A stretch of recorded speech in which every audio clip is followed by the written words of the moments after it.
এই বালক হরিদাসী কলেরায় মৃত প্রায় বিশ্বনাথের জীবন সংশয় শুনে ইস্পাত কঠিন কণ্ঠে বলেন, কলেরায় বিশ্বনাথের কি হবে?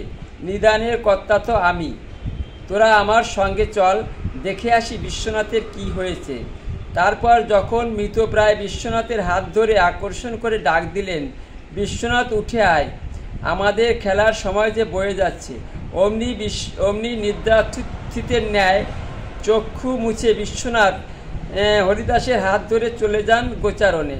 সে কি খেলতে যাওয়ার ডাক, নাকি বিশ্ব নিয়ন্তার অমোঘ আদেশ, যে আদেশের অন্যথা করা শিবেরও অসাধ্য। তাই তো অনন্ত যাত্রার যাত্রীও তার যাত্রা স্থগিত রেখে অবলীলায় খেলতে যায়। ক্রমে বিবাহ করে হরিদাস সংসার ধর্মে প্রবেশ করেন। সেই যুগের সমাজ ব্যবস্থায় খুব অল্প বয়সেই ছেলে মেয়েদের বিয়ে দেওয়ার প্রথা ছিল।